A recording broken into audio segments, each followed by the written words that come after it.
Assalamualaikum warahmatullahi wabarakatuh dan salam sejahtera. Saya Major Dr. Izwan daripada Cawangan Kesihatan Markas 2 Division.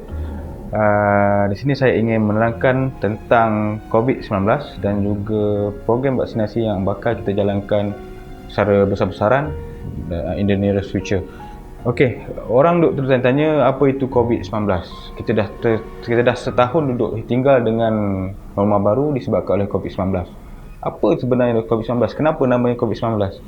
Okey, kalau daripada segi bahasanya, COVID-19 itu adalah Coronavirus Disease 2019, kerana ianya mula-mula dijumpai pada tahun 2019. Okey, pada mulanya virus ini dikesan di wilayah Wuhan, China pada bulan Disember 2019, di mana terdapat sejumlah kes tentang sejumlah kes radang paru-paru dan juga jangkitan pada paru-paru. Perkara tersebut mendatangkan kebimbangan kepada para doktor dan para pegawai perubatan di wilayah Wuhan tersebut, dan kadar jangkitannya adalah sangat pesat, di mana dalam masa seminggu saja the number is double. Number orang yang dijangkiti itu menjadi 2 kali ganda, 3 kali ganda. Jadi sampel telah dihantar ke makmal untuk dikaji, dan daripada kajian tersebut pihak makmal telah mendapati ia adalah sejenis virus strain baru daripada keluarga Coronaviridae.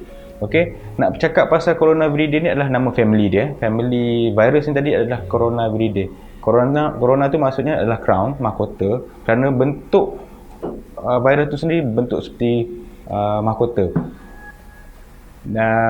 bulat dan bermahkota. Jadi daripada situ dia orang kalau nak ikutkan COVID-19 ni memang coronavirus ni memang dah lama dah hidup dengan kita. Contohnya seperti virus flu, virus influenza, itu semua adalah keluarga Coronaviridae dah. Jadi yang terkini ni, yang paling bongsu ni adalah coronavirus 19 tu lah. Jadi ini sama seperti flu, tapi kesan jangkitan tersebut adalah lebih hebat daripada flu, dan juga kadar jangkitannya juga adalah sangat tinggi berbanding flu biasalah. Jadi itulah yang mendatangkan kebimbangan kepada pihak-pihak perubatan dan juga kesihatan seantero dunia lah. Jadi pada mulanya mula-mula ditemui namanya adalah novel coronavirus 2019, dan kemudiannya telah ditukar namanya kepada SARS-CoV-2. Maksudnya SARS tu Severe Acute Respiratory Syndrome, dan COVID tu coronavirus, dan tu yang kedua lah. Yang pertama tu ada influenza semua tu, SARS-CoV-1. Okey, macam mana virus COVID ni menjangkiti? Adakah melalui sentuhan, ada melalui makanan? Basically melalui kajian telah jalankan, COVID-19 ni transmission dia adalah melalui air droplet. Orang yang telah terjangkiti, dia akan menjangkiti orang lain apabila dia batuk dan bersin, dan juga benda di badan kena pada orang sihat. Secara dia sendiri pun tak sedar yang dia telah terjangkit. Okey, jadi daripada situ terdapatlah pihak-pihak public health, kesihatan awam telah menetapkan SOP di mana masyarakat disaran untuk memakai mask, menjaga penjarakan fizikal, dan kemudian mengelakkan berada di dalam khalayak yang ramai, khalayak umum. Ianya adalah bukan semata-mata untuk suka-suka, untuk tidak keluar rumah, tak. Ianya adalah untuk mengekang penularan virus tersebut. Dengan pakai mask, jadi air droplet orang yang bersin, kita akan lebih restrict lah. Maksudnya ada hurdle untuk dia menjangkiti, susah untuk menjangkiti orang yang sihat. Itu usaha-usahanya lah. Dari segi rawatan untuk COVID-19 ni, dari segi medikalnya, perubatannya, kita hanya merawat simptom yang dikeluarkan. Apabila terjangkit, orang yang dijangkiti itu akan mengeluarkan simptom seperti batuk, demam, sesama, dan pihak perubatan hanya merawat simptom tersebut. Jadi untuk membunuhnya, dia akan mati sendiri. Seperti virus-virus yang lain, virus corona ni, jenis Coronaviridae ni, family ni, dia akan hilang sendiri, dia akan terbunuh sendiri, dibunuh oleh antibody kita sendiri. Jadi tapi sehingga untuk mencapai dia dibunuh oleh antibody itu, dia sempat untuk menyebabkan organ-organ kita mengalami kerosakan lah. Itu yang kita nak kena kontrol dia punya jangkit waktu terjangkit tu. Okey, rawatan dia tu macam tadi saya cakap, kita hanya rawat simptom. Jadi soalan sekarang ni, sejauh mana kita nak mengawal simptom tersebut dan untuk mengawal daripada organ-organ kita lebih rosak, lebih terus rosak. Jadi disitulah wujudnya bantuan pernafasan, bantuan alat pernafasan di hospital dan ubat-ubatan lah. Okey. Dan cara yang terbaik sekali untuk kita mengekang jangkitan coronavirus ni, COVID-19 ni, adalah melalui program vaksinasi. Itu kita halang dia daripada menjangkiti, kita kurangkan kadar jangkitan dia. Macam mana program vaksinasi? Apa itu program vaksinasi? Kita dah tahu program vaksinasi ataupun imunisasi ni dah lama dah. Semenjak tahun 1970-an, 60-an dah start dah dengan wabak cacar, wabak tuberkulosis. Jadi di situ ia telah dimasukkan dalam program vaksinasi bagi semua bayi-bayi yang baru lahir di Malaysia ni. Diwajibkan dalam 2 tahun program vaksinasi, di mana kalau tuan-tuan ada anak kecil, di mana kita akan lawat ke klinik kesihatan untuk mendapat suntikan vaksinasi mengikut tarikh-tarikh dan jadual yang telah ditetapkan. Begitu juga dengan COVID-19 ni. Kita telah meletakkan program vaksinasi.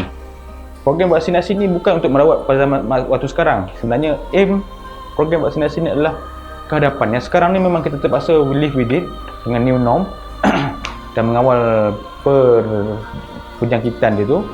Tapi program vaksinasi more towards in the future, maksudnya dalam jangka masa yang panjang, di mana kita punya aim tu adalah, kita punya matlamat adalah untuk menghasilkan lebih daripada 65% masyarakat telah menerima vaksin.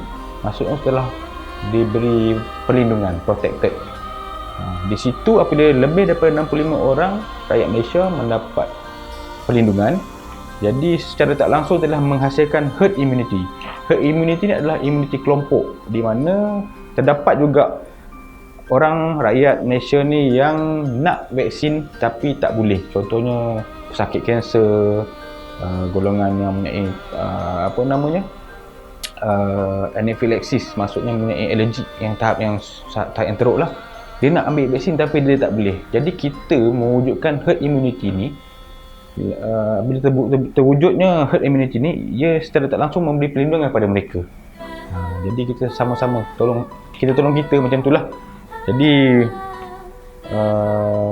macam mana kita nak bagi apa itu vaksin? Vaksin ni ialah, kalau yang dulu mengikut jenis-jenis vaksin, ada berbagai jenis vaksin di dalam Malaysia ni dan di dunia ni.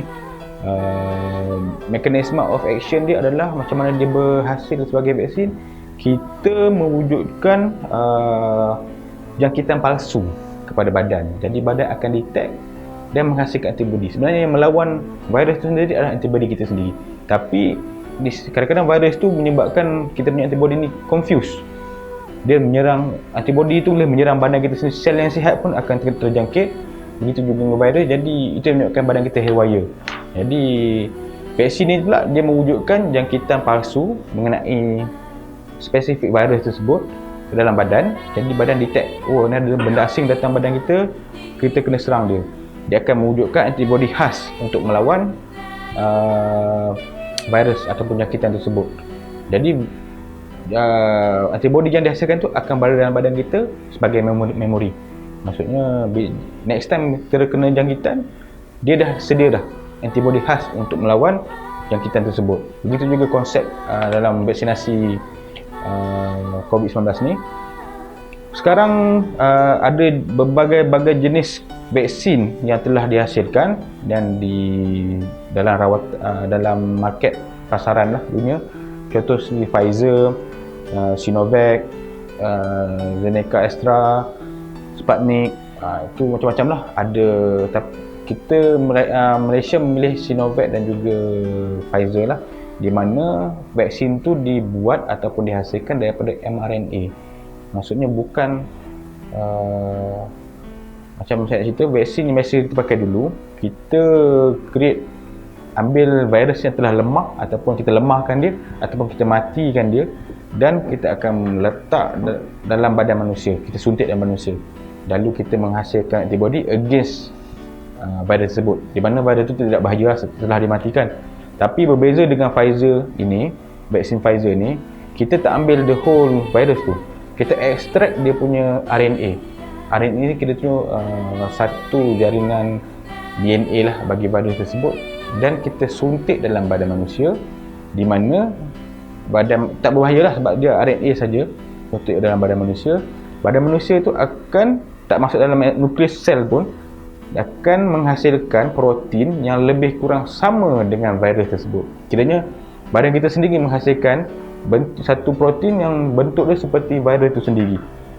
Dan dengan itu antibody kita akan mengenal, okey ni benda asing, dan kita serang dia. Dan in future, sekiranya kita terkena jangkitan oleh virus yang betul-betul, antibody itu memang sedia ada dah untuk dia melawan jangkitan tersebut. Di situlah fungsi vaccination atau vaksinasi dalam bahasa Melayunya. Dan kita takkan dapat nampak kesan dia dalam masa terdekat, 2-3 bulan tak mungkin. Ianya adalah program vaksinasi ni sekiranya dah kita dapat nampak kesan dia selepas setahun hingga ke 2 tahun lah, untuk dia dapat full effect of the vaccination. Okey, banyak juga mitos-mitos dan juga cerita-cerita mengenai vaksin ni kan. Jadi orang, masyarakat tertanya-tanya sebab benda ni mereka bukan ahlinya, maksudnya mereka tak tahu apa itu vaksin, kenapa vaksin kena bagi. So saya ni nak menerangkan dengan lebih ringkas lah bahasa pasarnya untuk klien saya yang masyarakat marahan. Jadi maksudnya di situ banyak yang mengatakan vaksin ni adalah ada agenda pihak-pihak tertentu, di mana dia dah letak microchip lah, agenda untuk Yahudi lah. Tak, sebenarnya vaksin tu sendiri dia punya komponen dia tu, molekul dia tu sangat kecil, di mana bukan tiada alat nanochip pun boleh diisi dalam vaksin tersebut. Jadi di situ dapat menerangkanlah, walaupun nanochip tu sendiri sangat kecil. Maksudnya tak makan nanochip, maksudnya vaksin tu sendiri dia punya molekul sangat kecil. Masakan kita boleh engineering untuk membuat nanochip dalam bentuk yang begitu kecil, sebab virus tu sendiri lebih halus daripada bakteria. Okey, jadi sangkaan masyarakat tentang tu sebenarnya tidak betul. Jadi ini bukanlah agenda nanochip apa pun, tak ada. Selamat ke saya, soalan seterusnya, selamat ke saya ambil vaksin ni? Selamat tak selamat tu bergantung kepada individu, kerana antibody dan juga daya pertahanan badan seseorang tu berbeza mengikut orang. Jadi kesan sampingan ni bergantung pada orang, bukan semua orang sama. Tapi kajian telah dijalankan mengatakan antara yang kerap terjadi adalah sakit di tempat suntikan, di mana normal bagi semua vaksin pun, lemah badan, demam-demam dan juga sakit badan, itu pun agak normal lah bagi orang yang menerima vaksin, bukan saja vaksin COVID-19. Dan juga untuk kes yang lebih serius, menyebabkan saluran pernafasan kita sempit dan kesukaran bernafas. Itu sangat sedikit lah, dia persentasenya dalam 1,000,000 orang tu hanya 45 orang saja yang akan kena macam tu. 100 juta orang yang disuntik. Jadi terlalu jarang lah, perkara tersebut terlalu jarang. Tapi jangan risau, kerana pihak KKM dan juga kerajaan telah menetapkan bagi pusat perubatan yang akan memberikan perkhidmatan vaksinasi, mereka perlu menyediakan tempat khas untuk monitor dan juga untuk resuscitation. Masuk resuscitation sekiranya berlaku anafilaksis ataupun alergik yang teruk, kita dah ready dah untuk memberi bantuan perubatan kepada klien-klien yang mendapat simptom seperti itu lah. Jadi so far alhamdulillah tiada lagi kes kematian melibatkan vaksinasi ni. Jadi saya betul-betul harap kita dapat menjayakan program vaksinasi ni, bagi menjayakan kita tolong, kita lindung orang-orang yang tak dapat ataupun tak boleh menerima vaksin. Seperti mana kita tahu, kita tentera ni tugas kita hakiki adalah untuk melindungi. Jadi secara tak langsung ialah tugas kaki kita juga untuk melindungi kaum keluarga kita, masyarakat kita dan juga kawan-kawan kita. Jadi itu saja daripada saya. Terima kasih. Assalamualaikum warahmatullahi wabarakatuh.